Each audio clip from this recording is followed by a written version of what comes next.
Sudah kita rekam ya, kakak-kakak ya. Izin share screen-nya Kak Jackson, Kak Irma.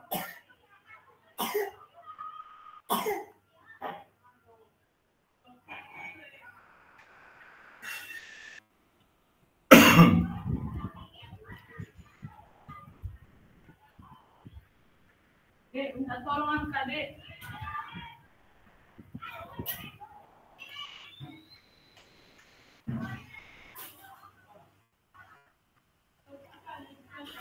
Baik, kita mulai ya Kak Jackson ya, Kak Irma ya. Siap Kak, siap. Oke, modul 1.3 pembelajaran PJOK berpusat pada peserta didik, kuatkan pemahaman. Kesepakatan bersama, sama seperti tatap maya yang sudah lewat. Yang pertama, menyalakan kamera, mematikan mikrofon, hadir seutuhnya, menghargai waktu bersama, memaksimalkan fitur chat, klik raise hand sebelum bertanya. Gangguan teknis adalah hal yang wajar, jadi tetap ditegaskan kita. Kalau misalnya ada gangguan teknis, kita boleh off-cam ataupun sejenisnya ya. Baik, lanjut. Tujuan sesi kita kakak-kakak kali ini diharapkan mampu yang pertama memahami konsep pembelajaran PJOK yang berpusat pada peserta didik. Yang kedua, memahami minat peserta didik sesuai karakteristik bidang jasmani, sosial, emosional, dan mental sesuai dengan usianya. Yang ketiga, menganalisis studi kasus kegiatan pembelajaran PJOK berdiferensiasi. Baik, agenda kita malam ini kakak-kakak, 5 menit pembukaan, pengingat kesepakatan bersama, pemaparan tujuan sesi di dashboard.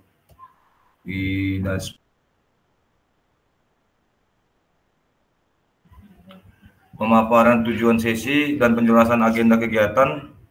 Kemudian 30 menitnya aktivitas pertama, role play, bermain peran, pembelajaran yang berpusat pada peserta didik. 15 menit selanjutnya menuliskan peran guru dan peserta didik dalam pembelajaran SCL, Student Central Learning di Jamboard. 10 menit kemudian aktivitas 2 menelaah berbagai macam karakteristik perkembangan peserta didik dari berbagai jenjang usia. 10 menit berikutnya mencocokkan tabel karakteristik bidang jasmani, sosial, emosional, mental dengan dengan usia anak. Kemudian selanjutnya 15 menit berikutnya aktivitas 3, analisis contoh pembelajaran diferensiasi di dalam modul 1.3. 5 menit terakhir penutup, refleksi, dan foto bersama. Oke, kita lanjut. Bagaimana praktik pembelajaran PJOK yang berpusat pada peserta didik? Apa yang menandakannya? Nah, sebelum menjawab pertanyaan, mari kita bayangkan sejenak beberapa hal yang mungkin terjadi di kelas kita. Nah, gambar pertama, orang pertama ini adalah apa? Apakah saat ini kita lebih banyak suara peluit sebagai perintah gerak daripada suara guru saat pembelajaran? Nah, ini sering terjadi nih pada sebagian besar lah kita bilang guru PJOK yang menjadi peluit sebagai andalan guru PJOK.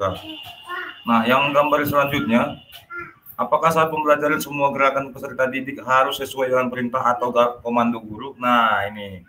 Nah, kedua gaya ini yang sering terjadi di lapangan kakak-kakak sekalian pada guru PJOK. Kalau tidak dipakai tweet, kita sistem komando.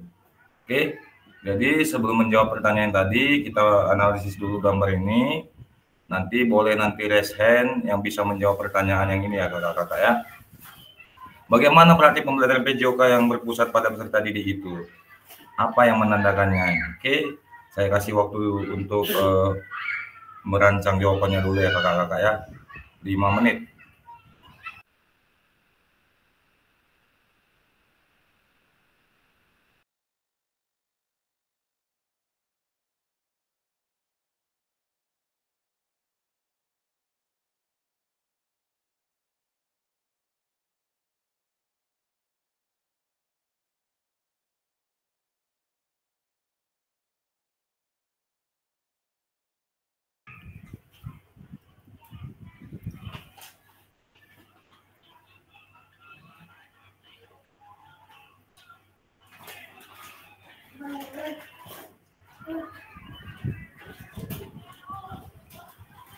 Boleh dimulai dari Kak Ronald. Kak Ronald, dipersilakan Kak Ronald.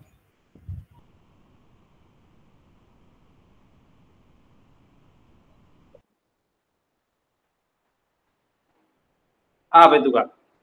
Bagaimana praktik pembelajaran PJOK yang berpusat pada peserta didik? Menurut hemat Kak, saya, pembelajaran yang berpusat pada peserta didik itu adalah tentunya sebagai guru kita harus memandang peserta didik itu sebagai subjek, bukan objek, di mana pembelajaran menempatkan peserta didik sebagai subjek dari proses belajar mengajar.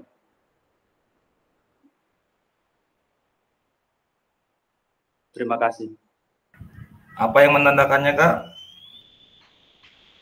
Yang menandakan bahwasanya pembelajaran itu berpusat pada peserta didik gitu. Dan tentunya peserta didik akan mengembangkan minat, motivasi, kemampuan individu menjadi lebih aktif, kreatif, inovatif, dan bertanggung jawab.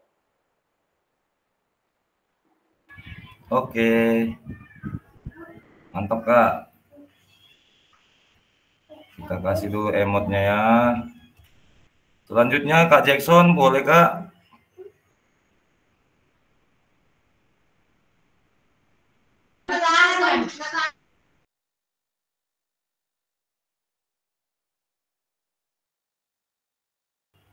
Open mic Kak Jackson. Siap, Kak. Oke, silakan Kak. Karena kita hanya main 4 ini Kak malam ini kayaknya. Yang lain sibuk ini pon mungkin ya.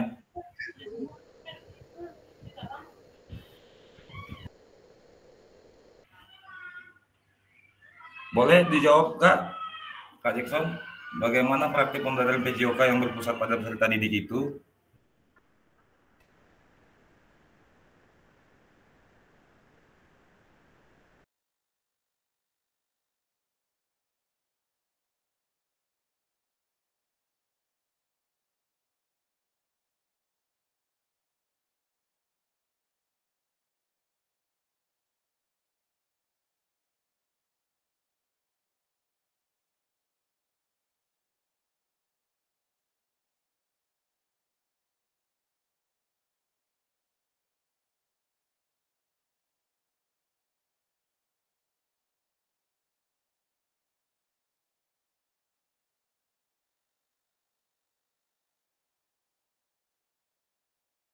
Sudah finish. Karena ini coba saya perlihatkan dulu videonya. Semoga bisa diputar di sini.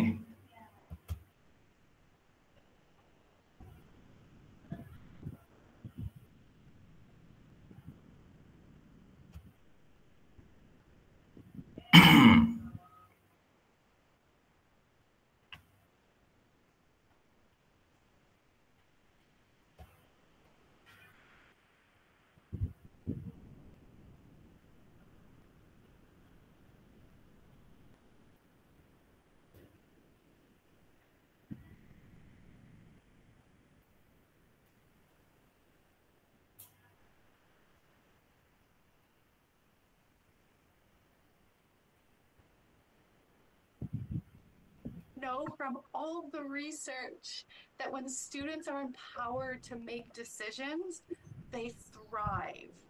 And thriving means they learn more, they enjoy the lesson more, they are more willing to participate, and they're more willing to take that learning and transfer it into their lives.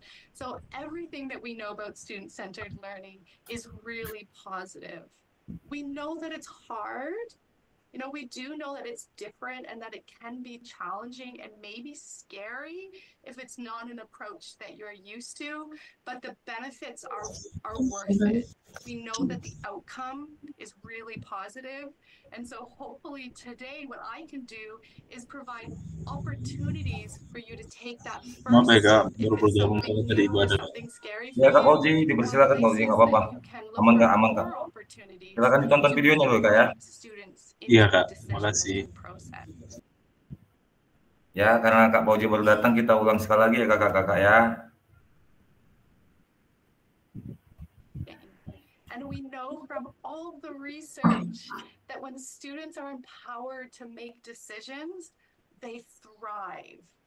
And thriving means they learn more, they enjoy the lesson more, they are more willing to participate, and they're more willing to take that learning and transfer it into their lives.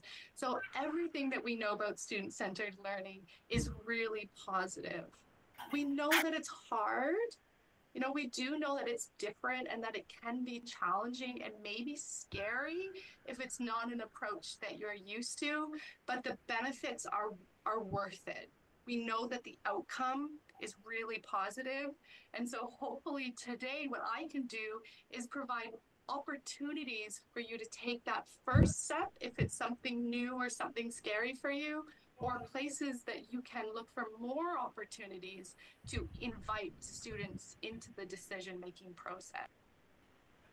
Oke kakak-kakak, saya stop screen ya. Kita lanjut.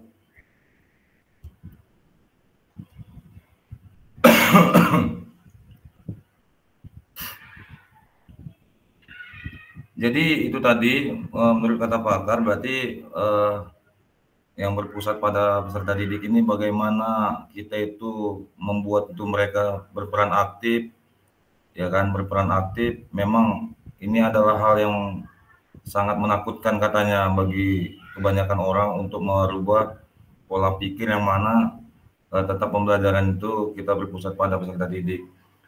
Yang dimana di sini juga peserta didik dituntut dia aktif berkreasi.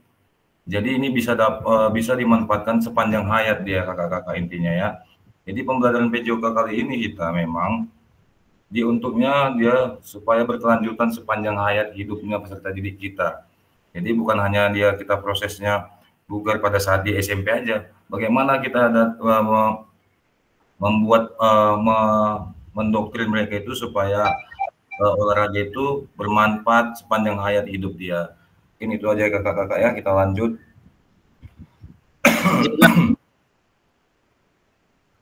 Jin, di grup banyak minta link kak. Waduh, link lagi ya kak ya. Ini sebenarnya kita masuk dari LMS loh kak. Mungkin saya pikir Kak Jackson, oke. Saya pikir ini sudah pertemuan keberapa ya? Perlu sih kita berubah untuk meningkatkan literasi kita. Iya Kak Jackson, makanya itu udah saya ingatkan terus. Tapi kenapa minta link terus kan? Kan ini kan apalagi udah kita record pula ini. Oke, kita lanjut aja Kak Jackson ya. Siap kak, siap. Ya Kak, kita lanjut aja. Nanti saya kasih edukasi lagi. Oke, lanjut. Aktivitas pertama, kakak-kakak sekalian, mari melakukan aktivitas role play berikut.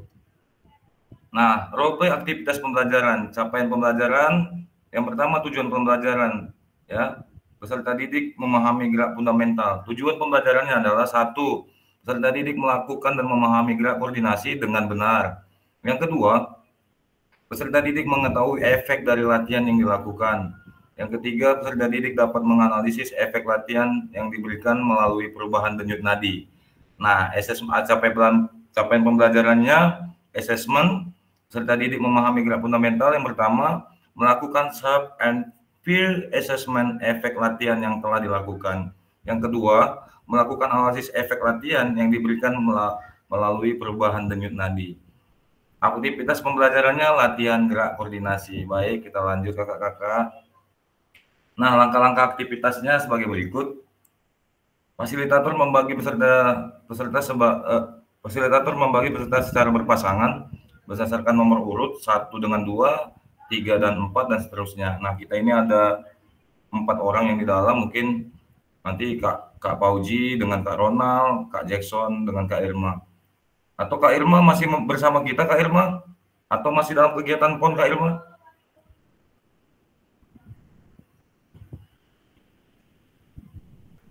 Ya Kak Ronald, silakan Kak Ronald. Apa ini Kak? Nanti kalau tiba-tiba aku mati, bentar saya ngisi paket ya, tinggal 1 giga lagi paket saya. Aman Kak Ronald, aman. Oke. Ya, sip Kak Ronald. Yang kedua, fasilitator menampilkan pilihan gerak. Nah, nanti saya tampilkan ya kakak-kakak. Tiap peserta memilih nomor gerakan yang paling disukai. Jadi ada nanti yang saya nanti paparkan, saya perlihatkan sama kakak-kakak sekalian. Dipilih aja gerakannya yang mana yang lebih nyaman gerakannya dilakukan ya. Karena nanti kita melakukannya secara virtual gini. Ya, oke kan? Yang keempat, sebelum mempraktekkan gerakan, hitung denyut nadi terlebih dahulu dalam waktu 10 detik kakak-kakak. Ya, dalam kurung, denyut nadi per menit adalah jumlah denyut nadi selama 10 detik. Perlu dikalikan 6. Jadi, selama 10 menit saya hitung, itu nanti berapa totalnya dikalikan 6 ya kakak-kakak ya. Kelima, catatan pilihan gerakan denyut nadi awal di split set. Nah, nanti saya akan kirim ini kan split setnya ya kakak-kakak ya. Yang keenam, lakukan gerakan yang dipilih secara bergantian dengan pasangannya. Nah, saat satu mempraktekkan, yang lain mengamati dan memastikan gerakan pasangannya itu benar sesuai contoh video. Yang ketujuh, peserta yang mempraktikkan kemudian menghitung denyut nadi akhir dan menuliskannya di split set. Ya, nanti ada bila Excel-nya saya kirim sama orang kakak-kakak, split set namanya. Nanti tolong ditulis namanya, berapa denyut nadi awalnya, berapa denyut nadi akhirnya. Nah, di kakak-kakak di situ juga dituntut harus memperhatikan gerakan pasangannya sesuai apa tidak ya kakak-kakak ya. Sudah benar atau tidak. Yang kedelapan, kemudian peserta melakukan secara bergantian seperti yang dilakukan peserta sebelumnya. Oke, next. Nah, nanti seperti ini dia Kak. Tabel shape and peers assessment pembelajaran latihan gerak koordinasi. Boleh di screenshot untuk pedoman kita pada saat mengajar. Boleh di screenshot kakak-kakak, ini penting juga untuk pembelajaran kita di lapangan kan.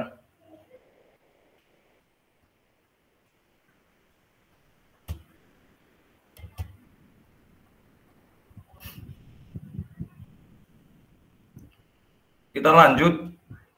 Nah, pilihan nomor gerakan yang paling yang kakak-kakak sukai, catat pilihan gerakan kakak-kakak sekalian. Yang pertama, ini gerakannya kakak-kakak ya. Gerakan kombinasi membungkuk dan menekuk. Yang kedua, jumping jack. Yang ketiga, lari di tempat. Kemudian yang keempat, gerakan silang, tangan menyentuh jari kaki. Yang kelima, loncat di tempat. Nah, ini dia contoh gambarnya ya kakak-kakak ya. Nah, ini dia. Kita contoh, kita buka dulu videonya ya kakak-kakak ya.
Nah, bisa dilihat kakak-kakak ya.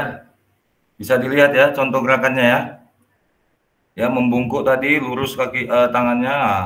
Kemudian ada jumping jack, ada lari di tempat, kemudian menyilangkan menyentuh ujung kaki kiri dan ujung kaki kanan, kemudian loncat di tempat. Nah, dari sini, dari kelima ini dipilih kakak-kakak yang mana yang kakak-kakak sukai. Ya, itu gerakannya ya. Saya kasih dulu contoh ini ya. Secara virtual lah saya kasih contohnya dulu. Coba dilihat, diamati gerakannya. Ya Kak Ronald, ada yang mau tanya Kak Ronald? Oke. Enggak, itu yang Sensor. tadi, yang tadi itu. Oh, oke, siap. Ya, diamati dulu ya gambarnya ya kakak, gerakannya ya.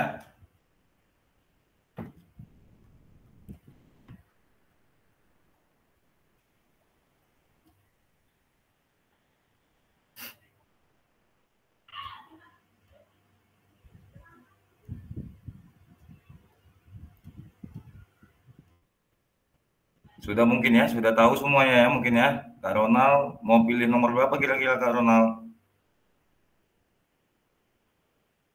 Nomor satu. Iya, nomor Wih, satu. ya. Oke. Saya boleh stop presentnya ya mengenai videonya ya. Saya screen lagi mengenai pembelajaran kita. Oke.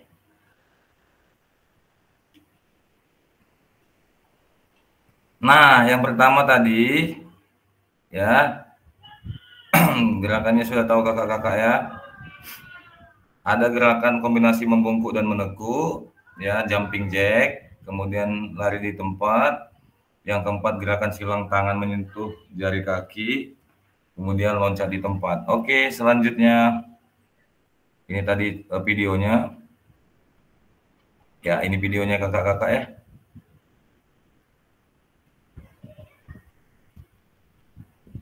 Nah, nanti setelah itu hitung denyut nadi akhirnya, catat ya kan. Kemudian apakah semua sudah bergantian melakukan gerakan dan observasi? Oke, mari melakukan umpan balik. Kakak-kakak dapat memberikan umpan balik mengenai gerakan yang dilakukan pasangan sendiri di split set yang telah disiapkan. Oke, saya kirim ya ininya ya kakak. Silakan nanti Kak Ronald diamati oleh Kak Jackson, begitu juga sebaliknya Kak Jackson itu melakukan gerakannya diamati oleh Kak Ronald.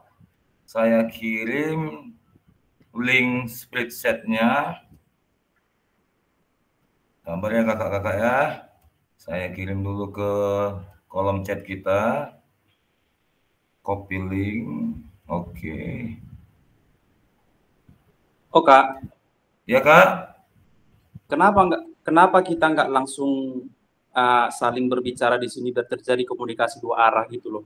Nah, sembari nanti setelah siap komunikasi dua arah saling mengamati, dilanjutkan nanti itu di balik layar diketikkan di spreadsheet gitu loh. Oh boleh kali, mantap sekali kakak. Nggak apa-apa Kak Ronald, saya juga mau tadi kayak gitu juga Kak Ronald. Cuman kan kita mengikuti remote kan. Tapi Iya, bagus sekali maksudnya Kak. kan biar jangan Secara terkesan kaku, nanti tetap juga diisi itu boleh kan kan? boleh Kak Ronald. Dengan senang hati. Itu saya kembalikan kepada kita. Saya pikiran saya seperti itu juga Kak Ronald. Oke, bisa saya kirim di sini linknya ya Kak. Nanti boleh nanti secara langsung dia to the point kita, ya kan, langsung untuk mengisi siapa yang dinilai. Nah, Kak Jackson boleh diperhatikan Kak Ronald ya Kak Jackson ya. Saya stop present dulu. Oke, Kak Ronald, gerakan pertama. Amati Kak Jackson. Sebelum melakukan Kak Ronald, hitung dulu denyut nadi awalnya. Per 10 detik berapa denyut nadi awalnya. Nah, sebelum nanti Kakak Ronald melakukan. Setelah itu, Kakak Ronald hitung denyut nadi akhir setelah melakukan gerakan. Jelas ya Kak Ronald ya? Boleh Kak Jackson diamati? Masih bersama kita Kak Jackson?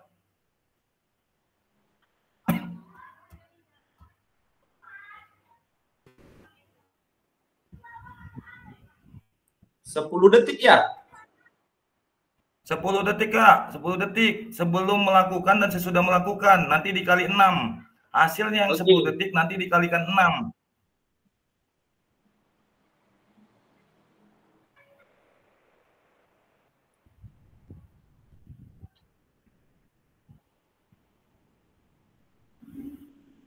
Oke.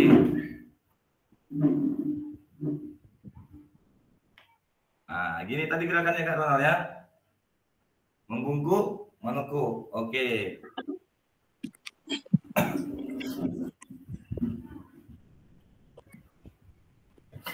Oke, dijauhkan dulu kameranya, bagaimana yang nyaman supaya terlihat.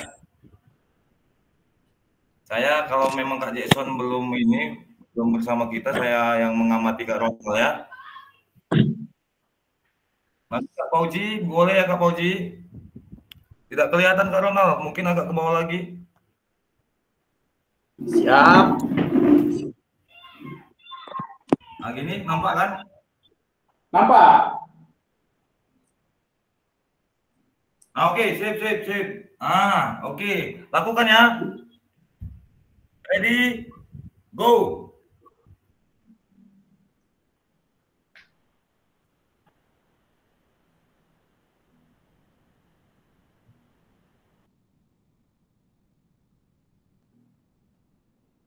Udah nih.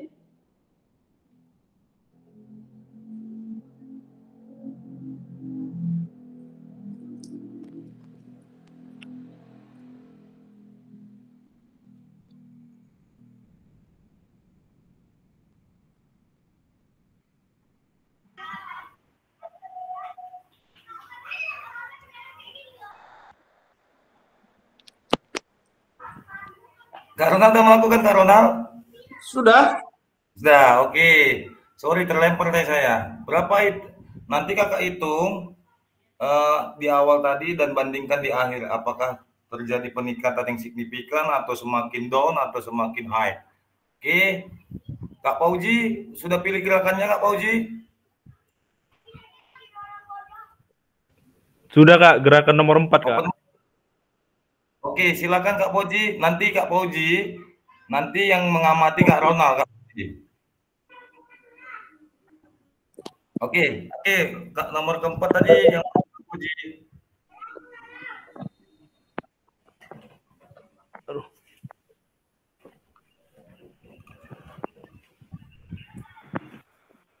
Bentar ya Kak.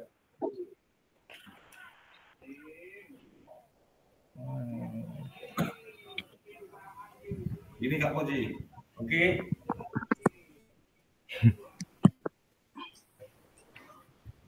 Berapa detik tuh Kak? 10 detik. 10 detik. Oke. Bentar ya Kak. Ya, gerakannya ya. Loh.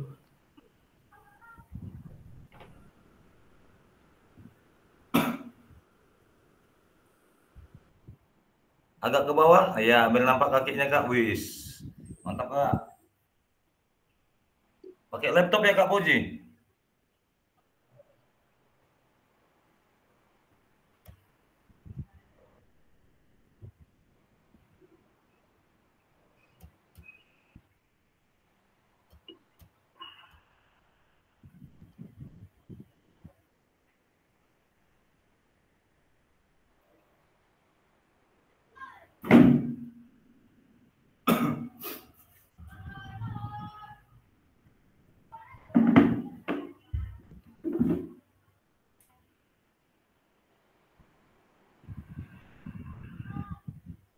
Oke, nggak apa-apa, lakukan aja Kak, lakukan aja Kak, nggak apa-apa. Oke, nanti kelihatan kok udah menyentuh atau tidak itu Kak.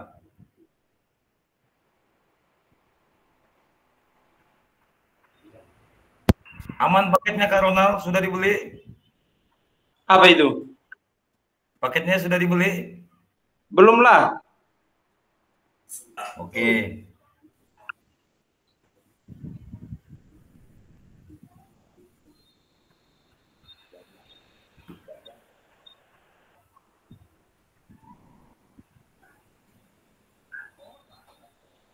Oke, 10 detik. Oke, selesai. Oke, silakan kasih umpan balik Kak Ronald tentang gerakan yang dilakukan oleh Kak Pauji.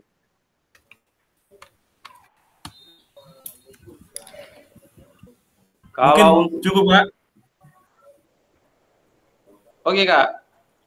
Untuk Oh, gerakannya sudah Halo, Kak. pas. Oke, sudah mantap Kak Pauji, udah paten. Sudah Cuman mantap. Ini dimakan. Cuman karena kondisinya di indoor ya kan.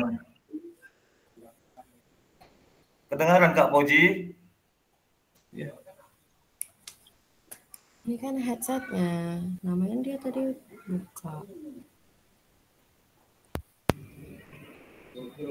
Masuk suaranya kan? Belum. Masuk.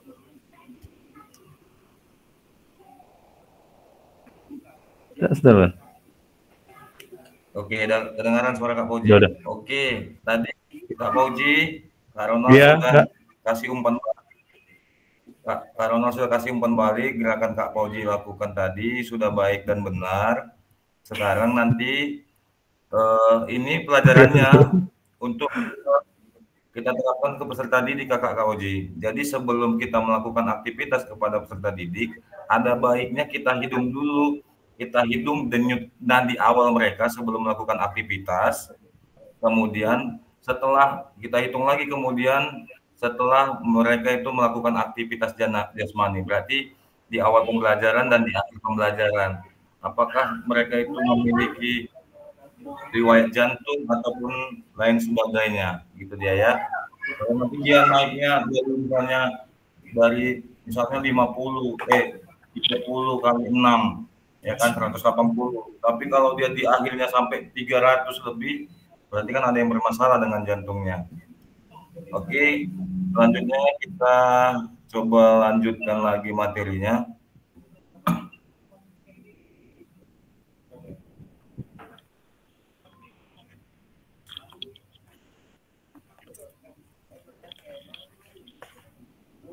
Oke, Kak Boji boleh off mic-nya? Oke, ini tadi ya sudah sama-sama saling mengamati. Nanti jangan lupa Kak Ronald ya spread setnya ya dikerjakan di situ ya. Bagus Kak Ronald nih, CS juga ini. Oke, tadi umpan balik sudah. Bagaimana kita melihat lakukan dengan benar itu sudah. Apa efek yang kita rasakan yang telah lakukan, mungkin efek yang dirasakan kalau malam-malam dilakukan agak-agak kaku apalagi itu ya, terkejut lah dia, apa tadi ya badan ini ya kan. Efek tersebut mengidentifikasi apa. Nah, ketiga inilah kakak-kakak, makanya kita disuruh mempelajari denyut nadi tadi.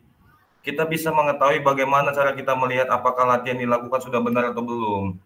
Ya kan? Yang kedua, adakah efek yang peserta didik rasakan dari latihan yang telah dilakukan tadi? Inilah nanti ke depannya kepada peserta didik yang ingin kita lakukan. Kemudian 3, efek tersebut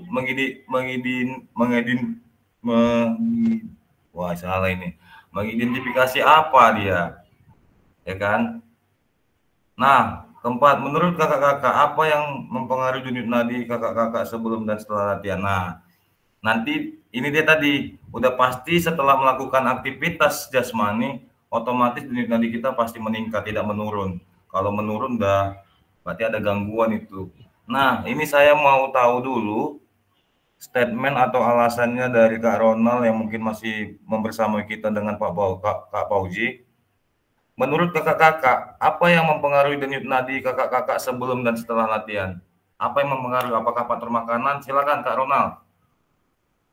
Iya, terima kasih. Pada hakikatnya denyut nadi itu ada 3. Yang pertama, denyut nadi basal itu kita peroleh setelah kita bangun tidur. Yang kedua, denyut nadi basal, 2 denyut nadi basal sama denyut nadi latihan. Denyut nadi latihan itu kita peroleh setelah melakukan aktivitas panjang gitu. Ada beberapa faktor yang mempengaruhi denyut nadi sebelum latihan. Ya, yang pertama, kalau semisal kita latihannya dari jam 4 sampai jam 6, tentu dari pagi sampai jam 4 itu sudah banyak aktivitas yang kita lakukan. Contoh, ada nggak dia jalan hari ini, ada nggak dia berlari hari ini, ada nggak tidak dia naik tangga, gitu. Yang kedua, ada juga faktor gen, ya, penyakit yang diturunkan, sesak napas, kolesterol, bentuk tubuh, obesitas, dan lain sebagainya. Dan itu sangat berpengaruh bagi denyut nadi seseorang setelah latihan. Sebagai contoh, denyut nadi orang yang obesitas akan tidak sama dengan denyut nadi orang yang berat badan ideal. Yang kedua, denyut nadi atlet itu tidak akan sama dengan denyut nadi orang awam yang tidak terlatih. Ya, jadi kalau ditanya apa yang mempengaruhi denyut nadi Bapak Ibu sebelum dan setelah latihan, sebagai sudah saya jelaskan tadi, aktivitas dari pagi mungkin ke sore, kemudian bentuk tubuh, kemudian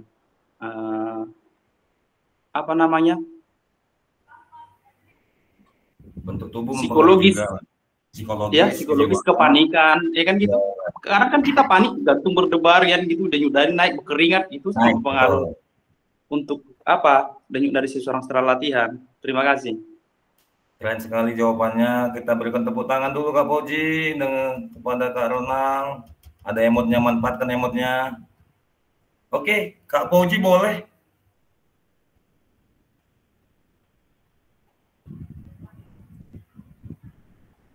Dipersilakan Kak Fauzi.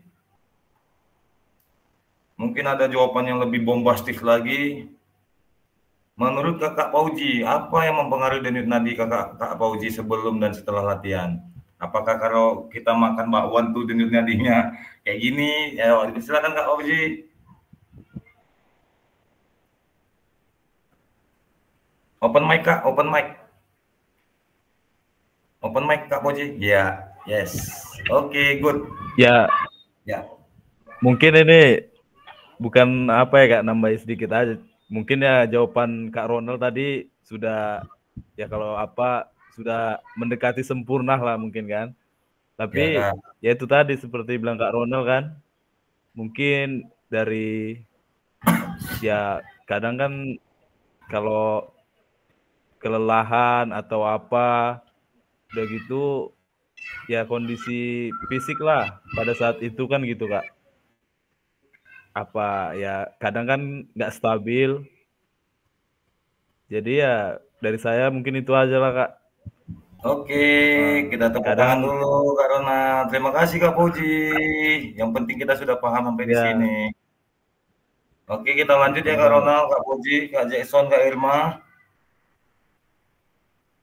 Terima kasih sudah melakukan role play. Mari kita analisis bersama proses pembelajarannya ya. Tadi itu nanti bisa kita buat di spreadsheet-nya ya. Mari merefleksi bersama melalui pengalaman pada aktivitas ini. Ini kita bisa tinggalkan saja. Tuliskan peran guru dan peserta didik dalam aktivitas yang telah dilakukan dan berikan pendapat Bapak Ibu di dalam board.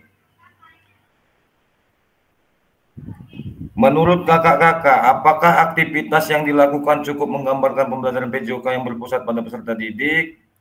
Oke. Lanjut saja ya kakak-kakak. Bagaimana pengambilan keputusan? What's important here is that we're sharing decision making, right? At the end of the Sabar dulu ya Bu, jangan ngomong dulu Bu.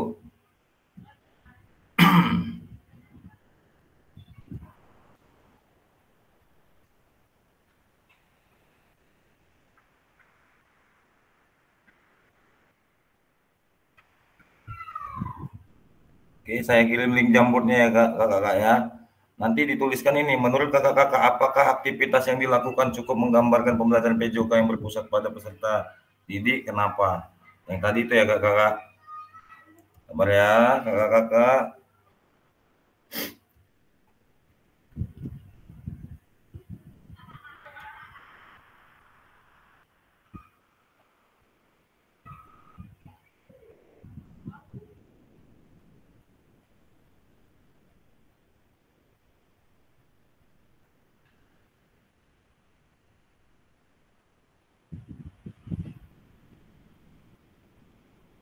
Kita lanjut saja lah. Bisa secara listen nanti kakak-kakak. Berbagi pengambilan keputusan bersama. Coba dilihat videonya kakak-kakak ya. We're sharing the decision making, right? At the end of the day, that's what student-centered learning is. We're thinking about the student first. So we're looking at where is their skill level, what are their strengths, what are their areas for improvement. And that comes from a relationship with your students. So knowing your students helps you to plan the appropriate movement skill that meets them where they're at so that you can progress their learning. But it also means that we invite them into the decision making. So we share the decision making, and that's the key word that I want to emphasize today. We don't give away the decision making. So it's not that you don't have any control anymore and students have all the control. That's not what we're saying. There's a sharing of that responsibility. And we can share decisions around who, what, where, when, how,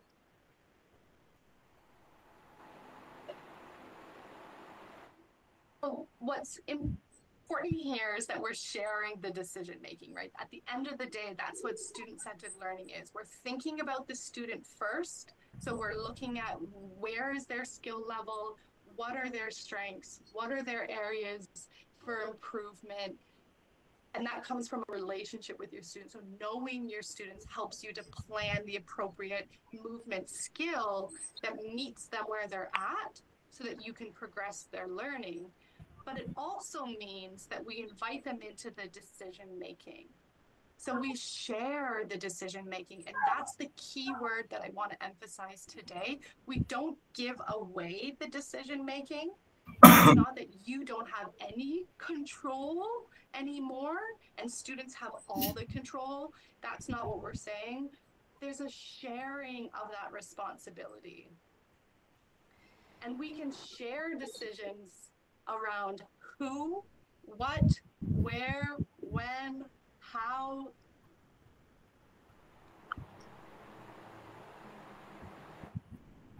What? Oke, kakak-kakak sekalian, itu tadi videonya. Kita lanjut. Peran guru dan peserta didik dalam pembelajaran SCL. Jadi Student Central Learning. Jadi SCL ini adalah pembelajaran yang berpihak atau berpusat pada peserta didik. Nah, peran guru di sini yang pertama kakak-kakak bertindak sebagai fasilitator dalam proses pembelajarannya. Peran peserta didik yang pertama aktif dalam proses pembelajaran dengan memberikan gagasan, saran, dan kritik. Yang kedua, peran guru mengkaji kompetensi mata pelajaran yang harus dikuasai murid pada akhir pembelajaran. Peran peserta didik berpartisipasi dalam merumuskan, mengembangkan, dan memproses materi pembelajaran. Yang ketiga, peran guru adalah merancang strategi dan lingkungan pembelajaran yang dapat menyediakan beragam pengalaman belajar. Di sini peran peserta didik mengkaji kompetensi dan strategi pembelajaran yang ditawarkan oleh guru. Yang keempat, membantu murid mengakses informasi, menata dan memprosesnya untuk dimanfaatkan dalam memecahkan permasalahan dalam kehidupan sehari-hari. Peran peserta didik membuat rencana pembelajaran untuk mata pelajaran yang diikutinya. Selanjutnya, peran guru mengidentifikasi dan menentukan pola penilaian hasil belajar murid yang relevan dengan kompetensi yang akan diukur. Nah, peran peserta didik belajar secara efektif dalam kelompok maupun individual, dalam kurung dengan cara mendengar, membaca, menulis, diskusi, pemecahan masalah, serta terlibat dalam kegiatan berpikir tingkat tinggi seperti analisis, sintesis, dan evaluasi. Dalam SCL, dalam Student Central Learning, guru akan berperan sebagai fasilitator. Jadi peran kita ini sebagai fasilitator kakak-kakak, yaitu memfasilitasi student kita atau peserta kita ataupun peserta didik kita dalam proses belajarnya kakak-kakak. Sama seperti kita di sini, kita sama-sama istilahnya memfasilitasi mereka dalam belajarnya. Sama juga seperti saya dengan kakak-kakak memfasilitasi apa yang menjadi kebutuhan kakak-kakak dalam pengisian LMS gitu dia kakak-kakak. Jadi makanya ada kekuatan pemahaman di dalam tatap maya ini adalah penguatan pemahaman kita kakak-kakak. Jadi sebelumnya kita itu sudah mempelajari modul-modul yang ada di dalam LMS kita sebelum terjun ke tatap maya kakak-kakak. Sama seperti ini tadi SCL tadi. Guru akan berperan sebagai fasilitator dalam proses belajarnya. Peserta didik akan dilatih untuk memiliki tanggung jawab atas kegiatan belajarnya dengan panduan guru sebagai fasilitator agar materi, kegiatan, dan pengukuran pembelajaran masih dalam koridor capaian pembelajaran yang diharapkan. Dalam hal ini, guru dapat mendorong perkembangan peserta didik karena guru bukan satu-satunya sumber belajar. Jadi, kata kuncinya kakak-kakak, guru bukan satu-satunya sumber belajar. Mari kita fasilitasi peserta didik kita dalam mengembangkan pembelajaran yang kita sajikan. Baik, selanjutnya kakak-kakak, jenis-jenis pembelajaran Student Central Learning, apa yang pernah kakak-kakak praktikan dalam pembelajaran? Oke, baik, bolehlah dulu sebelum saya nanti lanjut ke slide berikutnya. yang bisa menjawab boleh resen ya kakak-kakak ya. Jenis-jenis pembelajaran student SCL ini, student central learning ini, apa yang pernah kakak-kakak perhatikan dalam pembelajaran? Intinya gini, jenis-jenis pembelajaran yang berpusat pada murid itu, peserta didik, yang pernah kakak-kakak lakukan itu seperti apa yang udah pernah kakak perhatikan? Bolehlah resen nanti ya untuk menjawabnya ya.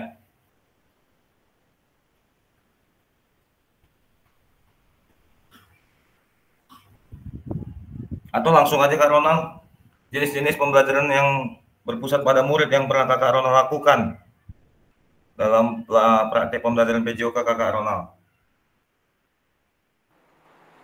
Jadi kalau di kurikulum Merdeka kan identik dengan diferensiasi. Kebetulan saya dulu PPG itu membahas kurikulum K13. Di kurikulum K13 itu ditekankan PBL, PJBL, inquiry, dan discovery learning. Kurang lebih mungkin itu sudah kami praktekkan juga waktu PPG dan waktu PPL, PPG, dan mungkin di sekolah saat ini ya pernah juga mungkin saya perhatikan. Terima kasih. PPL, PPG, maksudnya Kak Ronald ikut jalur SM3T kemarin Kak Ronald? Iya. Angkatan keberapa Kak Ronald, mohon izin? Angkatan ke-6. Wah, ternyata ada adik senior, adik junior.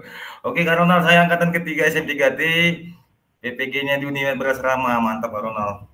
Oke, mungkin kita nanti saling membantu Kak Ronald, memfasilitasi kawan-kawan kita yang ada di sini nantinya Kak Ronald ya.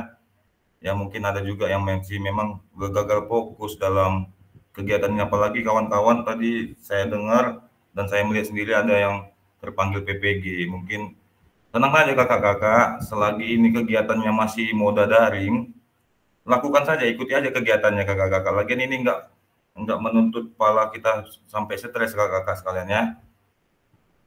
Terima kasih Kak Ronald atas jawabannya, sangat luar biasa Kak Ronald. Dengan pengalaman-pengalaman yang sudah didapatkan di pembelajaran yang sampai sekarang ini masih ditanamkan. Semoga kita semua kakak-kakak yang ada di sini jangan pernah meninggalkan pembelajaran yang sudah ada, tetap kita gali lagi ilmu kita kakak-kakak, karena kita di sini sama-sama belajar, sama-sama untuk mencapai pembelajaran PJOK yang lebih menarik, lebih inovasi, dan lebih menyenangkan untuk siswa-siswa kita. Oke, baik, kita lanjut.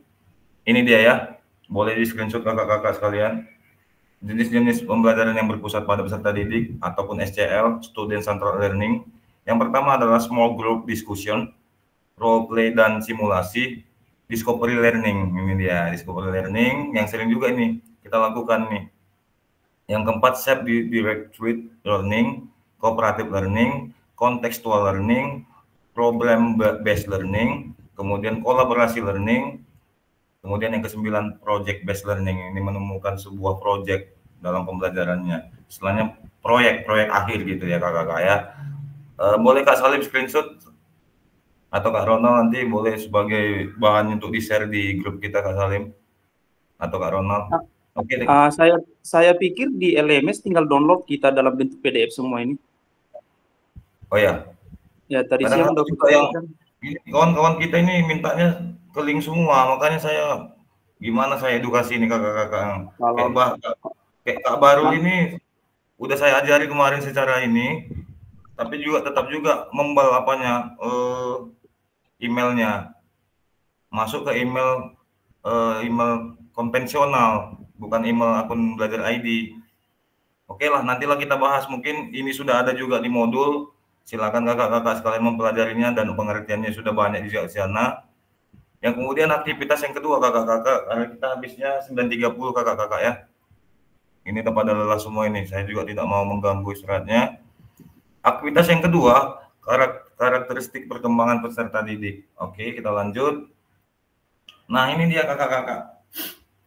Memahami karakteristik dan minat anak. Nah, ada jasmania, ada sosial, emosional, mental. Nah, anak-anak ini di tingkatannya ada PAUD, SD, ya menengah, SMP, dan menengah atas. Jadi kita lanjut saja. Cocokkan karakteristik berikut. Manakah bidang dan usia yang sesuai? Ayo Boleh kakak-kakak nanti boleh mencocokkan. Ingat karakteristik atau aktivitasnya: berjalan, berlari, merangkak, memanjat, melompat, menendang, menarik, melempar, dan memukul bola. Ini bidang apa dia? Misalnya dia jasmani, boleh kakak oret-oret nanti di kertasnya. Usia berapa dia ini diterapkan ini, yang kayak gini nih. Berjalan, berlari, merangkak, memanjat, melompat, menendang, menarik, melempar, dan memukul bola. Ini karakternya ini bagi anak usia berapa? Kemudian bidangnya apa yang dilakukan? Apakah dia jasmani kah, sosial kah, emosional kah, atau mental? Kemudian yang kedua, anak-anak pada usia ini memulai mengembangkan rasa diri mereka sendiri dan belajar untuk memahami perasaan orang lain. Mereka juga mulai belajar untuk bergaul dengan teman sebaya. Nah, termasuk bidang apa ini yang kedua ini? Apakah dia jasmani, sosial, emosional, atau mental? Begitu selanjutnya kakak-kakak sampai pertanyaan ke 1, 2, 3, 4. Boleh dicoret-coret dulu, dioret-oret di kertasnya. Saya kasih waktunya nanti 10 menit. Boleh nanti langsung aja raise hand seperti yang kita sepakati. Ya, tadi Kak Salim, kita langsung aja to the point, langsung raise hand kalau menjawab sesuatu yang ada di virtual kita ini. Nanti untuk menyesuaikannya boleh nanti saya kirim nanti linknya untuk di tahap akhir. Jadi gitu aja biar enak kita. Biar nanti ini berjalan dia virtual kita ataupun Jimit kita. Dipersilakan, nanti boleh diginikan apakah jasmani yang tadi nomor 1 ini termasuk jasmani. Kayaknya nomor 1 ini usianya 0 sampai 2 tahun nih, gitu dia kakak-kakak.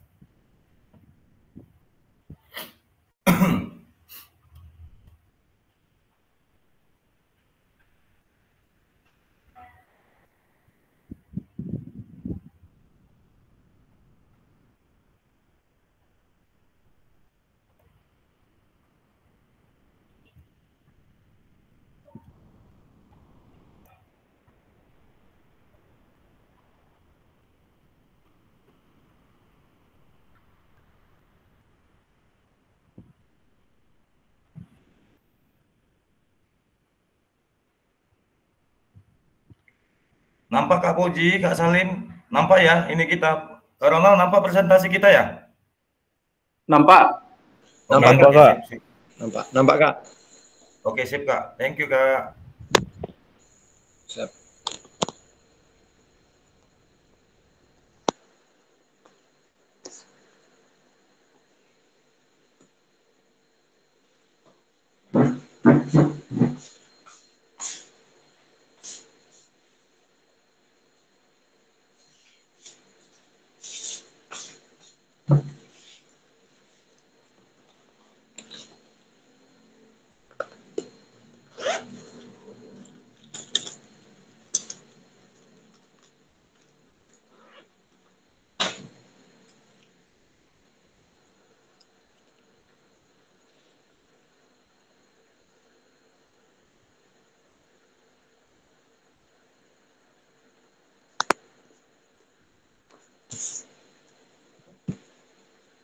Berjalan, berlari, merangkak, memanjat, melompat, menendang, menarik, melompat, dan memukul. Karakteristik bidang: berjalan, berlari, merangkak, melompat, jasmani.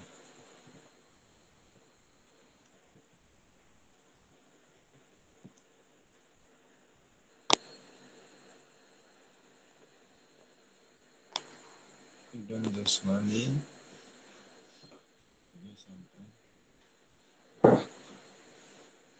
5 sampai 6 tahun. Merangkak, memanjat, melompat, menendang, menarik, melempar, dan memukul bola. 6 sampai 12 tahun. 6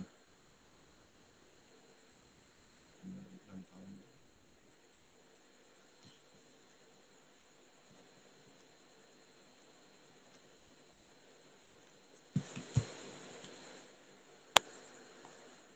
Anak-anak pada usia ini mulai mengembangkan rasa diri mereka sendiri dengan belajar untuk memahami perasaan orang lain. Mereka juga mulai belajar untuk bergaul dengan teman sebaya mereka.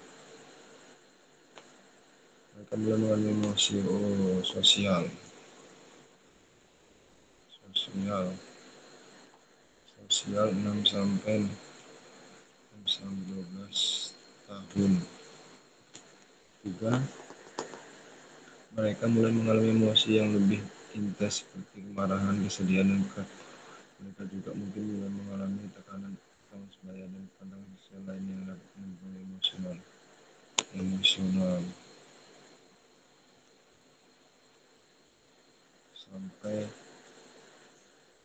12 tahun, 12 sampai 18 tahun. Keempat, anak mulai belajar untuk memahami dan mengelola emosi mereka serta untuk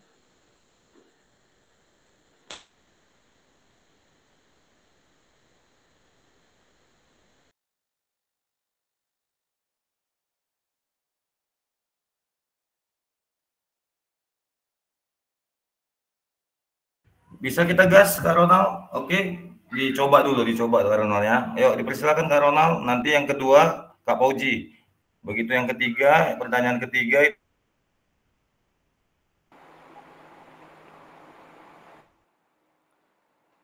Karakteristik atau aktivitas berjalan, berlari, merangkak, memanjat, melompat, menendang, menarik, melempar, dan memukul. Itu ke jasmani.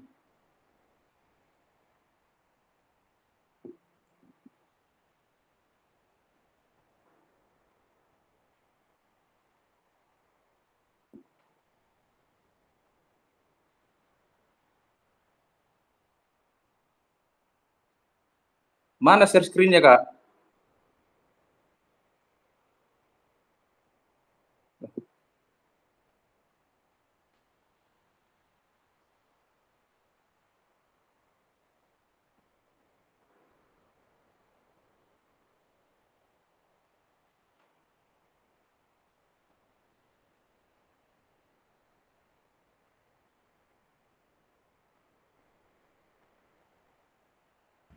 Mohon maaf kakak-kakak sekalian, terlempar saya jaringan di sini kurang bagus karena ada penggalian pipa PDAM kakak-kakak ya. Mohon izin ya.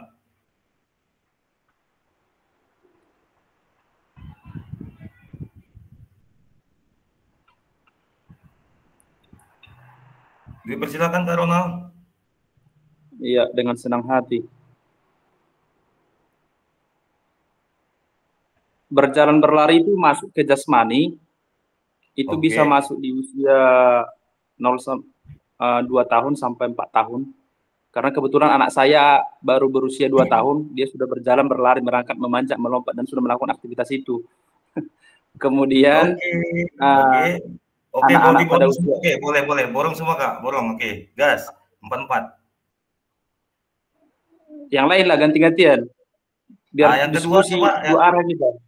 Yang kedua Kak Pauji. Anak-anak pada usia ini mulai mengembangkan rasa diri mereka sendiri dan belajar untuk memahami perasaan. Ini kemana jadi yang apa ini? Ya, kalau apa yang kedua ini ke sosial, Kak. Oke, sosial. Usianya, Kak? Dari usia 3 sampai 4 tahun, 5, 6 tahun. 3, 4, 5, 6. Oke, selanjutnya Kak Pauji. Kak Salim. Sorry, Kak Salim yang ketiga, pertanyaan ketiga. Selamat datang Kak Nurga, Eva. Ya, yang ketiga, mereka mulai mengalami emosi yang lebih intens seperti kemarahan, kesedihan, dan kecemburuan. Mereka juga mungkin mulai mengalami tekanan teman sebaya dan tantangan sosial lainnya yang dapat memoruhi emosi mereka. Ini jelas kalau yang ketiga ini tentang emosional ya Kak, yang berkaitan ini. Karena mereka sudah berpikir secara instan untuk emosionalnya gitu kan. Dan di sini ada rasa marah, sedih, juga cemburu. Itu kalau di tingkat usia bisa 6 sampai 12 tahun. 6 sampai 12 tahun ya, Kak? Ya, 6 sampai 12 tahun. Oke, kembali lagi ke mungkin Kak Eva bisa menjawab Kak yang nomor 4, anak-anak mulai belajar untuk memahami dan mengelola emosi mereka serta untuk bernegosiasi dan menyelesaikan konflik. Ini dia di bidang apa Kak Epa? Kemudian di usia berapa dia? Boleh Kak Epa? Kak Nurika Epa, Susanti?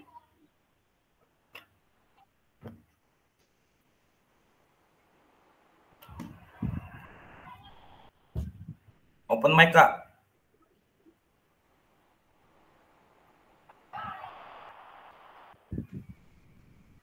Baru masuk udah ditanya Pak, Kak. Nggak tahu, baru masuk Kak. Enggak, kalau baru masuk pun pasti tahu Kak Epa gini, anak-anak mulai belajar untuk memahami dan mengelola emosi mereka, serta untuk bernegosiasi dan menyelesaikan konflik itu kira-kira di bidang apa sih kalau mengenai pertanyaan ini Kak gitu dia. Kemudiannya dia cenderungnya pertanyaan yang nomor 4 ini dia di usia berapa dia dapatnya gitu dia Kak. Open mic Kak, Kak Epa. Open mic.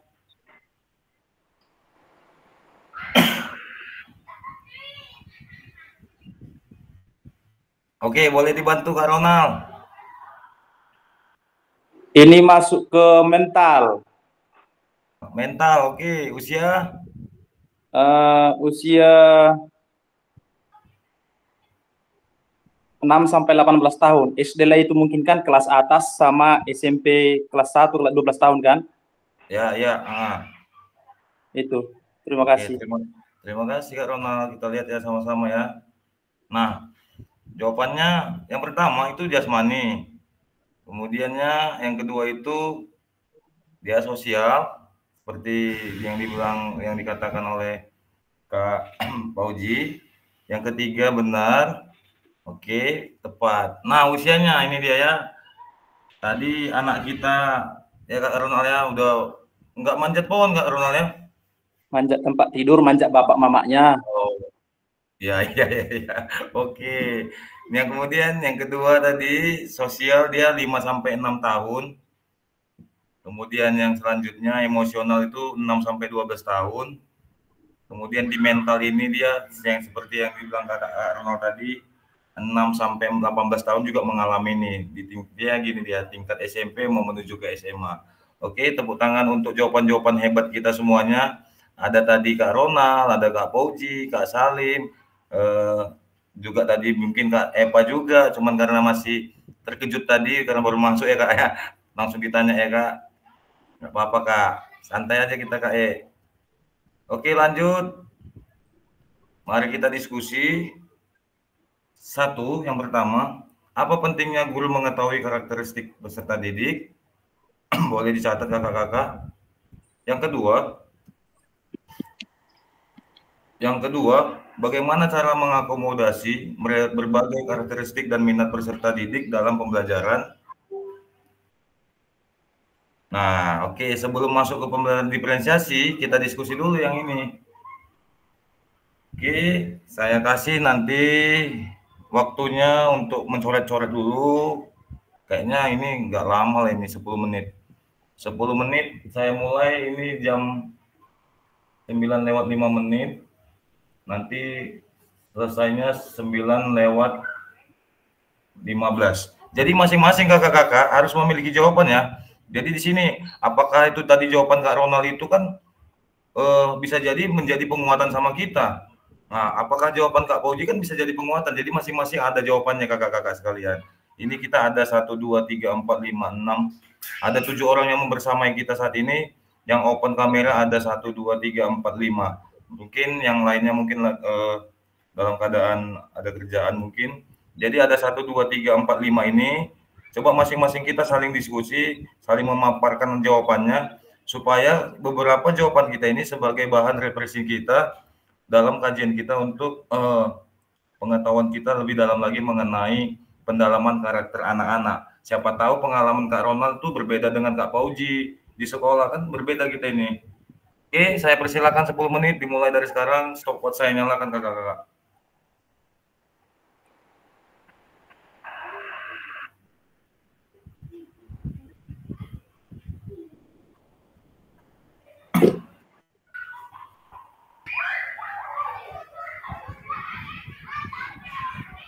Oke, kita nyalakan ya, 10 menit kakak-kakak, dimanfaatkan waktunya ya.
Kak Ronald, izin bantu saya Kak Ronald. Kak Ronald, terdengar suara saya Kak Ronald? Iya, siap. Atas nama Aldi Pratama, teman kita, kakak kita, dalam keadaan sakit. Nanti ingatkan saya Kak Ronald ya. Karena ada 2 kali tidak hadir Zoom itu dinyatakan nilainya berkurang Kak Ronald ya. Oke. Kak Aldi Pratama. Izin bantu saya Kak. Terima kasih Kak Ronald. Sama-sama.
Lima menit lagi ya kakak-kakak ya. Kayaknya nggak sampai 5 menit udah selesai nih.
Oke, baik kita percepat saja. Yang pertama Kak Ronald, nanti yang kedua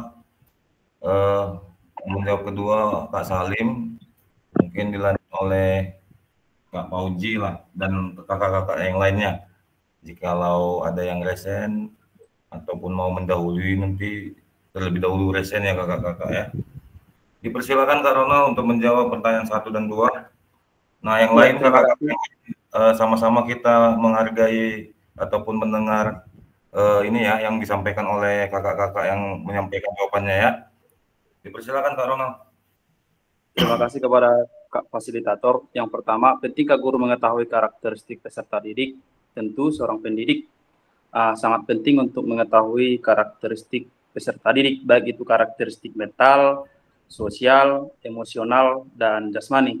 Yang kedua, bagaimana cara mengakomodasi berbagai karakteristik dan minat peserta didik dalam pembelajaran. Tentu hal yang paling mendasar kita lakukan begitu masuk di kelas yang pertama kita jumpa dengan anak-anak itu, ya tentu kita akan perlu mengenali peserta didik.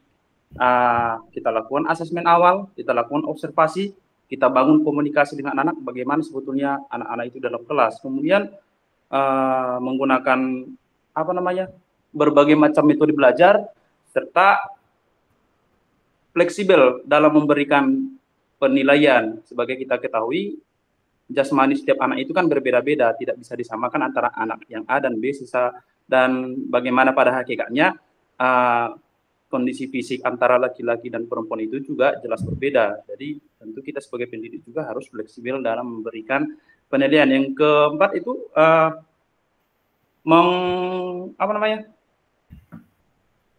buat lingkungan belajar yang positif, saling menghormati perbedaan, memotivasi peserta didik dalam proses belajarnya. Terima kasih. Oke, berikan tepuk tangan dulu semua untuk Kak Ronald, kawan-kawan, kakak-kakak sekalian. Oke, terima kasih jawabannya yang sangat luar biasa.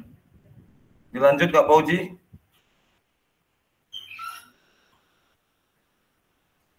Dipersilakan Kak Fauji, open mic. Jadi kita sama-sama dapat referensi di sini nih, dari Kak Ronald, dari Kak Fauji, dari kakak-kakak yang lain. Ya, terima kasih Kak fasilitator. Di sini pertanyaan pertama, apa pentingnya guru mengetahui karakteristik peserta didik? Menurut hemat saya, apa guru mengetahui karakteristik peserta didik, yaitu sebagai acuan untuk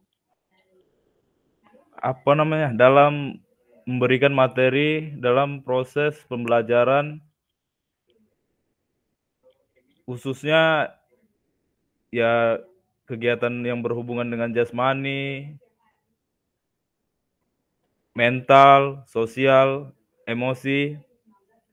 Jadi sebagai guru kita harus memahami keempat poin tadi. Karena kan sebagai guru PJOK ini kan kebanyakan kita melakukan praktek ya kan. Jadi kalau kita tidak mengetahui karakteristik peserta didik kita, mungkin akan ada resiko yang tak terduga lah. Jadi kalau yang poin pertama itu mungkin dari saya. Yang kedua, bagaimana cara mengakomodasi berbagai karakteristik pada minat peserta didik dalam pembelajaran. Untuk itu, yang pertama kalau saya pribadi mungkin ya harus mengenali karakter siswa. Itu yang paling penting, baik dengan cara ya kayak mengobservasi atau ya nebar angket mungkin gitu bisa. Ya mungkin itu sajalah yang bisa saya tambahkan, Kak. Mungkin teman yang lain bisa menambahkannya yang lebih baik. Terima kasih Kak Fauji, mantap. Yang penting kita sama-sama berpendapat Pak Fauji, nggak ada yang salah, nggak ada yang benar di sini. Ya, sama-sama kita saling diskusi kok, namanya juga mari diskusi. Oke, mantap, terima kasih. Berikan tepuk tangan ya. Ada emot kita pergunakan masing-masing ya kakak-kakak ya. Lanjut Kak Salim Musa. Kak Salim, dipersilakan Kak Salim dengan jawaban yang bombastisnya supaya ada referensi kita. Siap Kak, terima kasih kakak fasilitator yang luar biasa pada malam hari ini, sudah teman-teman kakak-kakak semua. Yang pertama, apa pentingnya guru mengetahui karakteristik peserta didik? Kalau dari saya, selain memberikan kemudahan dalam perencanaan konsep, pembelajaran, memahami dan menguasai karakteristik peserta didik juga akan memberikan dampak positif terhadap proses pembelajaran dan peserta didik, yaitu minimal mengoptimalisasikan pencapaian tujuannya, pembelajaran, serta memberikan bantuan kepada peserta didik yang sifatnya untuk pertumbuhan jasmani.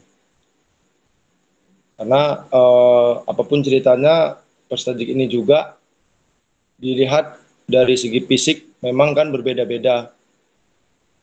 Baik itu kesehatannya, baik itu kondisi badannya, juga itu akan berkaitan tentang pembelajaran juga pada PJOK. Jadi saya rasa itu untuk jawaban tentang karakteristik yang pertama dari saya. Berikutnya, bagaimana cara mengakomodasi berbagai karakteristik dan minat peserta didik dalam pembelajaran. Nah, dari saya memberikan ruang atau kesempatan untuk adanya dialog atau diskusi-diskusi antara guru dengan peserta didik yang tujuannya adalah untuk memberdayakan peserta didik tersebut, gitu. Ajak mereka untuk diskusi. memberikan saran, masukan kepada kita agar dibuat satu konsep pembelajaran yang baik pada mereka, supaya mereka nyaman dan bisa terus mengikuti pembelajaran baik teori ataupun praktek. Terima kasih Kak, itu aja dari saya Kak, izin. Kasih Kak Salim, kita kasih dulu emotnya, tepuk tangan, luar biasa jawabannya. Tadi yang terakhir saya tangkap itu ada yang namanya kolaborasi ya. Ya kan, kita tanya dulu siswa itu maunya apa ya kan Kak Fauzia, Kak Salim ya. Lanjut oleh Kak Epa lah dulu, panggilnya lebih enak Epa. Kak Epa, dipersilakan Kak Epa, supaya kita juga banyak referensi Kak, karena masing-masing sekolah ini pasti karakternya berbeda-beda ini Kak. Ada di pedesaan, di perkotaan, pasti beda karakternya. Mungkin Kak Epa bisa menambahi jawabannya. Kak Epa, dipersilakan. Baik Kak, terima kasih. Pertanyaan yang pertama, apa pentingnya guru mengetahui karakteristik peserta didik? Sama dengan jawaban Kak Salim, selain memberikan kemudahan perencanaan, kita dapat memahami dan mengetahui juga dapat memberikan dampak positif terhadap proses pembelajaran yang kita ajarkan. Terus bagaimana cara mengakomodasi berbagai karakteristik tersebut? Ya, dengan cara kita bertanya kepada murid tersebut bagaimana pembelajaran yang sebelumnya dan membuat pembelajaran yang lebih menarik lagi agar siswa atau murid kita menjadi lebih semangat lagi belajarnya. Terima kasih, Kak. Terima kasih Kak Epa, kasih tepuk tangan dulu kawan-kawan, kakak-kakak sekalian. Oke, mungkin Kak Rina, terakhir nih Kak Rina, Kak Jason kayaknya lagi sibuk ini sama Kak Irma. Kak Rina, saya persilakan kakak kita, Kak Rina. Oke, terima kasih Kakak Fasilitator atas waktunya. Maaf ya Kak, tadi terlambat. Ya Kak. Oke, apa pentingnya guru mengetahui karakteristik peserta didik? Nah, itu sangat penting. Tadi jawabannya yang udah dijawab dengan Kak Ronald dan Kak Salim. Kita harus mengenal karakteristik anak, bagaimana kondisi anak, fisik anak, itu harus kita kenal. Karena kita sebagai guru PJOK harus mengetahui fisik anak bagaimana, kelemahannya itu di mana. Nah, itu harus kita ketahui. Kemudian cara mengakomodasikannya dengan cara komunikasi, berkomunikasi dengan mereka untuk menarik pembelajaran mereka lebih menyenangkan supaya tidak bosan gitu aja. Sudah Kak, terima kasih. Sudah Karina? Oke, thank you Karina. Sama. Oke, semuanya sudah menjawab. Kayak Jackson sama Kak Irma mungkin sibuk.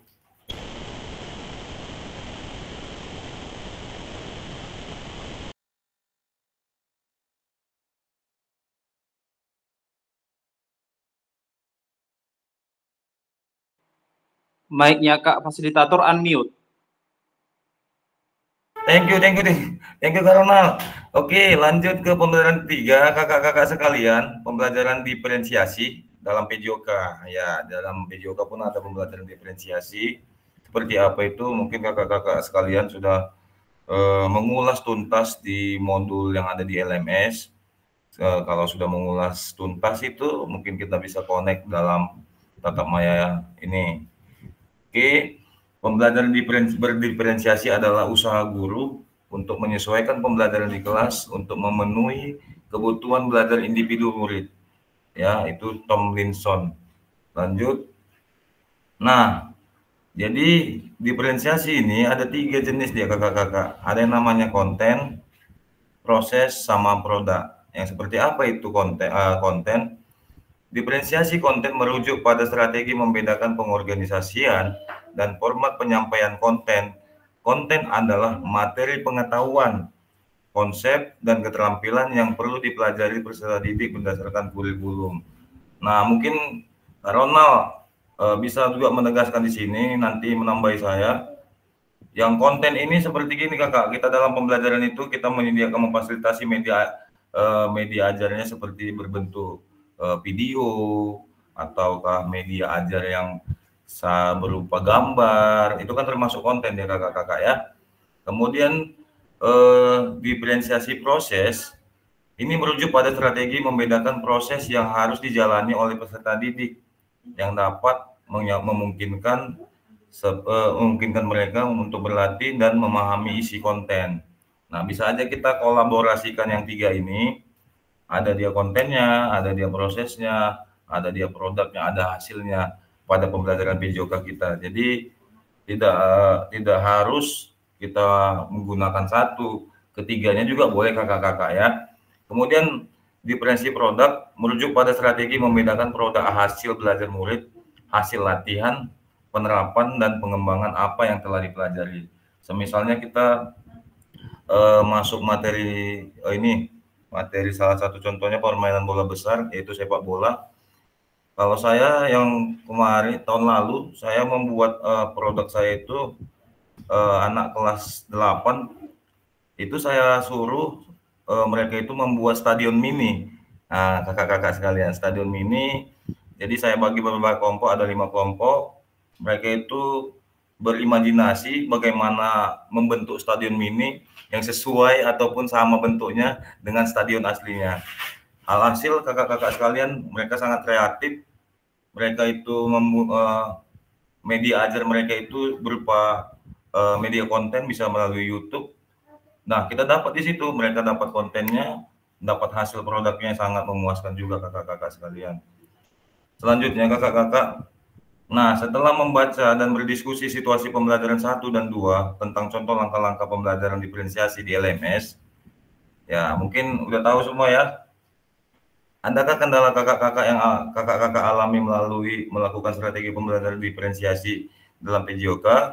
Kemudian yang kedua, gagasan baru apa yang kakak-kakak dapatkan dari contoh-contoh penerapan strategi berdiferensiasi dalam modul tadi? Coba kakak-kakak sekalian coba review lagi modulnya. Ada nanti situasi pembelajaran 1, situasi pembelajaran 2 tentang contoh langkah-langkah pembelajaran diferensiasi di LMS. Nanti ini jawabannya boleh di kolom chat ya kakak-kakak ya. Adakah kendala yang kakak-kakak alami dalam melakukan strategi pembelajaran diferensiasi dalam PJOK? Kemudian gagasan baru apa saja? Gagasan baru apa yang kakak-kakak dapatkan dari contoh-contoh penerapan strategi berdiferensiasi di dalam modul? Oke, lanjut kakak-kakak. Setelah sesi ini, unggah hasil refleksi 1.3 di LMS ya kakak-kakak. Ya, gunakan pertanyaan refleksi untuk menuliskan refleksi Anda. Jadi, lanjutnya pada akhir sesi kita ini, kakak-kakak yaitu memahami konsep pembelajaran PJOK yang berpusat pada peserta didik, memahami minat peserta didik sesuai karakteristik bidang jasmani, sosial, emosional, mental sesuai dengan usianya. Yang ketiga, kakak-kakak menganalisis studi kasus kegiatan pembelajaran PJOK berdiferensiasi. Mungkin kasusnya tadi ada di modul ya ada di LMS kita mengenai ini kakak-kakak sekalian. Nah, jadi nanti tolong kakak-kakak saya kasih waktunya sebelum kita tutup sesi kita. Ada sekitar kurang lebih 5 menit lagi kita akan sesinya berakhir. Coba tuliskan di kolom chat kakak-kakak sekalian apa yang menjadi kendalanya supaya ini acuan kita dalam mengerjakan tugas lakukan yang ada di modul 1.3 Kak yang ada di LMS. Ya, jadi kalau bisa secepatnya diunggah supaya tidak menumpuk beban tugas kita kakak-kakak sekalian.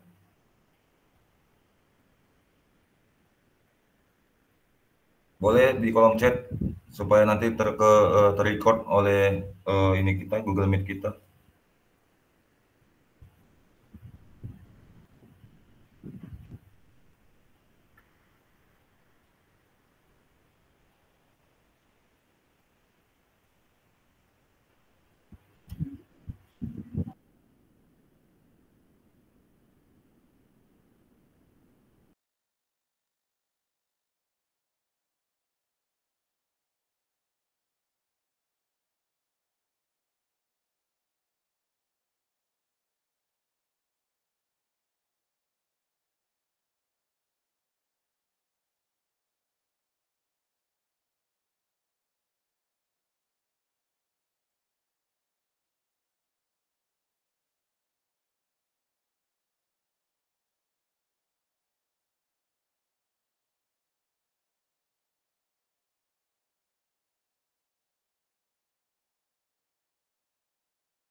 Oke, baik kakak-kakak sekalian, mari kita lanjut saja kakak-kakak, berhubung karena waktu kita sudah mulai mendekati injury time.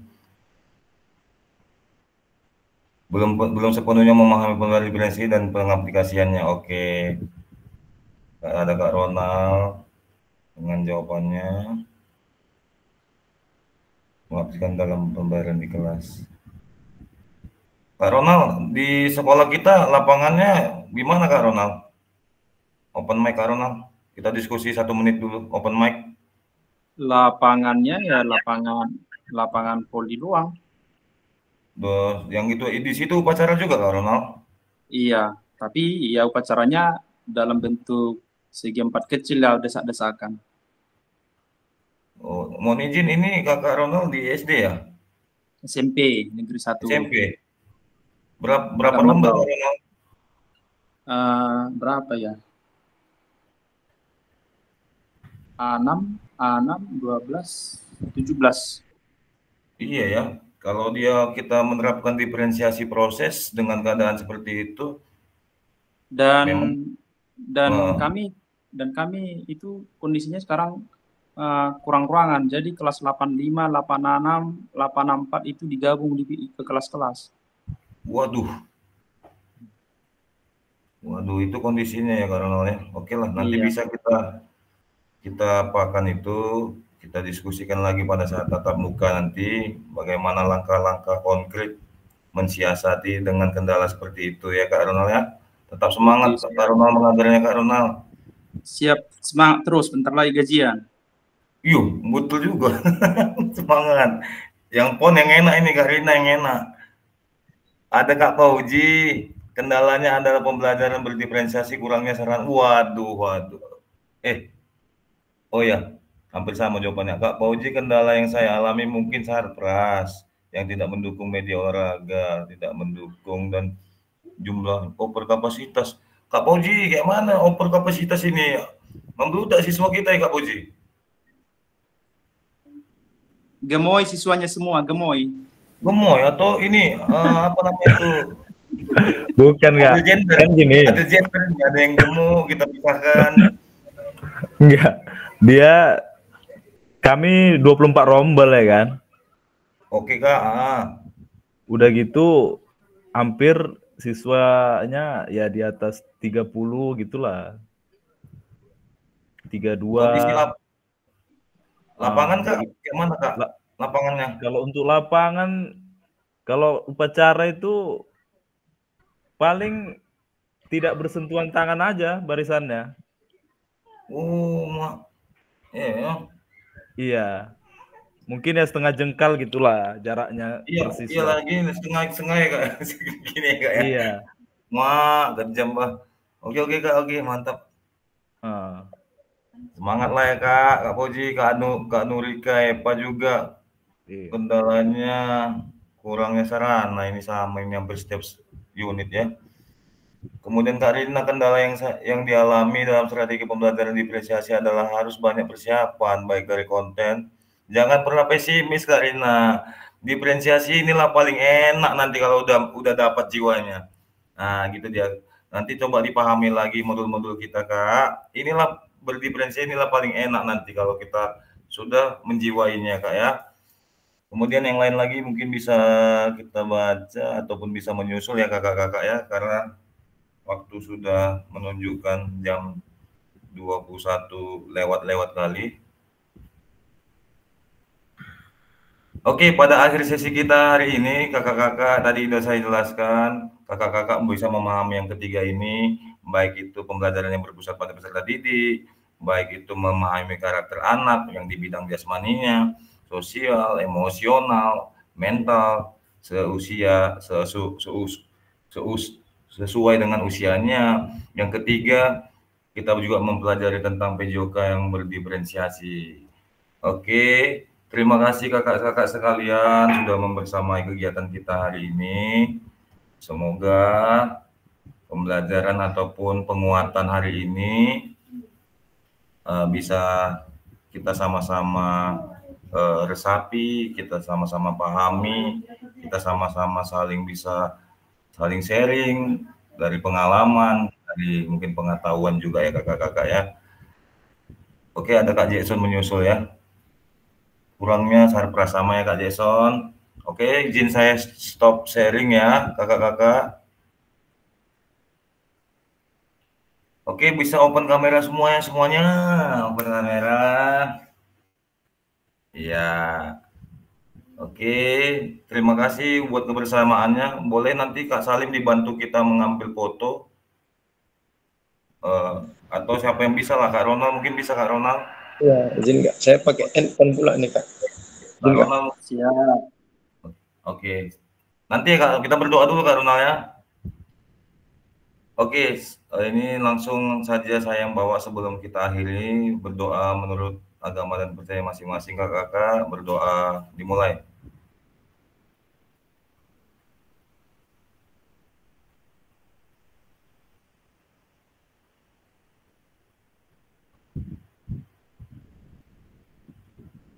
Berdoa selesai kakak-kakak. Kak Ronald izin dibantu. Bisa dapat semua kan Kak Ronald? Bisa dapat kita semua kan? Bisa. Oke, thank you Kak Ronald. Oke, komando. Tapi jangan pakai gaya komando ya kawan-kawan ya. Tangannya aja komando. Ya, 1, 2, 3. Sekali lagi. 1, 2, 3. Oke. Terima kasih Sudah. Kak Ronald. Oke. Sekian pertemuan tatap maya kita kakak-kakak. Semoga dalam kondisi sehat. Ingat jangan lupa mengunggah tugas lakukannya di modul 1.3 ya kakak-kakak ya. Selamat. Siap Kak. Mohon izin kalau ada salah. Terima kasih kakak-kakak. Silakan live.